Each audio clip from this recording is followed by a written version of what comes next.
আসসালামু আলাইকুম। আশা করি সকলেই অনেক ভালো আছেন। নতুন আরেকটা ভিডিওতে অনেক অনেক স্বাগতম জানাচ্ছি। তো আজকে এই তেলাপিয়া মাছ রান্না করব, তাই তেলাপিয়া মাছটা সুন্দর করে ভেজে নিচ্ছি। আর দেশের পরিস্থিতি অনেকটাই স্বাভাবিক হয়ে যাচ্ছে। মানুষের ভিতরে যে আতঙ্ক ভয়টা ছিল সেটা আস্তে আস্তে কেটে যাচ্ছে। মানুষ এখন নতুন কিছু চায়, নতুন যেই আসুক তার কাছে একটাই প্রত্যাশা থাকবে, সেজন্য জনগণের হয়ে কাজ করে, আমাদের সুবিধার জন্য কাজ করে, দুর্নীতিবাজ যেন না হয় এটাই তার কাছে প্রত্যাশা থাকবে, আর কিছুই তার কাছে চাওয়ার নেই। তো এই যে কথা বলতে বলতে আমি আজকে মাছটা ভেজে সুন্দর করে রান্না করে দিলাম। আর এখানে একটু আলু দিয়ে মুরগির মাংস রান্না করেছি, আর এটা সেদ্ধ হওয়ার জন্য ঢেকে দিচ্ছি। দেখেন মুরগির মাংসটা কত সুন্দর রান্না হয়ে গিয়েছে। এটা পাকিস্তানি মুরগি, তো পাকিস্তানি মুরগিটা রান্না করলে খুব ভালোই লাগে আলু দিয়ে ঝোল। তো এখানে আমার মুরগিটাও সুন্দর করে রান্না হয়ে গেছে। আর এখানে আমি আজকে নতুন একটা জিনিস রান্না করব, সেটা হচ্ছে কচুর বই রান্না করব, তাও কাঁঠালের বিচি দিয়ে আর শুটকি মাছ দিয়ে। এটার ফুল রেসিপিটা আমি আমার পেজে খুব শীঘ্রই ছাড়বো।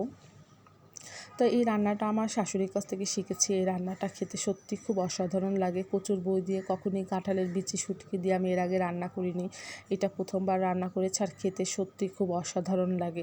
কাঁঠালের বিচিগুলো আমি আলুর মতো ছোট ছোট করে কুচায় নিচ্ছি, কুচায় সুন্দর করে একটু হালকা সেদ্ধ করে নিয়েছি যেন কষটা বের হয়ে যায়, নাইলে তরকারিটা তখন একটু কালো হয়ে যায়। তো সুন্দর করে এটাকে ভালো করে ভুনে তারপর আমি পানি দিয়ে দিলাম যেন একটু পরিমাণ মতো একটু সেদ্ধ হয়ে যায়। কাঁঠালের বিচিগুলো একটু শক্ত থাকে, তো তাই সেদ্ধ হওয়ার জন্য দেখেন এখানে কত সুন্দর কালার হয়েছে। একটু ঝাল করার জন্য আমি একটু মরিচের গুঁড়াটা একটু বেশিই দিয়েছি। তারপরে এখানে আমি দিয়ে দিলাম কচুরলতি। কচুরলতি খেতে তো আমার খুব ভালো লাগে, কিন্তু এটা পরিষ্কার করার এত ঝামেলা, তাই তেমন একটা খাওয়া হয় না। কিন্তু খেতে খুবই পছন্দ করি। কে কে কচুরলতি খেতে পছন্দ করেন অবশ্যই কমেন্ট করে জানাবেন। তো এই রান্নাটা একেবারে নতুন রান্না করতেছি, এর আগে কখনোই রান্না করিনি, আমি শাশুড়ির কাছ থেকে শিখেছি।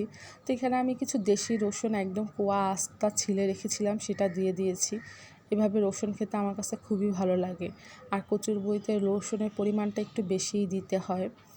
তো এই যে সুন্দর করে এটাকে ভালো করে মিশিয়ে টিশিয়ে তারপর দিলাম। এটাকে এখন পরিমাণ মতো পানি দিয়ে দিব সেদ্ধ হওয়ার জন্য। আর তার আগে আমি এবার শুটকিগুলো দিয়ে দিলাম। শুটকি কেটে রেখেছিলাম এখানে, লটকা শুটকি। শুটকিটা পরে দিলাম যেন এটাকে ভেঙে চুরে গুলে না যায় শুটকিটা, তাই শুটকিটা ভুনার পরে দিলাম। এখন পানি দিয়ে দিয়েছি পরিমাণ মতো। আর এটার বেশি একটা পানি লাগবে না, কারণ আমি কাঁঠালের বিচিগুলো আগেই একটু সেদ্ধ করেছি। আর কচুরলতিতে বেশি পানি দিলে দেখা যায় এগুলো ভর্তা ভর্তা হয়ে যাবে। তো আমি একটু সামান্য পানি দিয়ে এটাকে ঢাকনা দিয়ে একটু সেদ্ধ করে নিয়েছি। দেখেন এটা পর্যায়ে খুব একটু সেদ্ধ হয়ে গিয়েছে, তবে আমি এই পানিটা রাখবো না, একটু চেক করে নিলাম কতটা সেদ্ধ হয়েছে। তো এটাকে আবার ঢাকনা দিয়ে দিয়েছি, পানিটা যেন ভালো করে শুকিয়ে যায়। আর দেখেন এই পর্যায়ে পানিটা কতটা শুকিয়ে গিয়েছে, আর এইটার এত সুন্দর একটা গন্ধ বেরোইছে। আর এটা খেতেও খুব দুর্দান্ত হয়েছিল, খেতেও খুব মজা হয়েছিল। তো ট্রাই করে দেখবেন।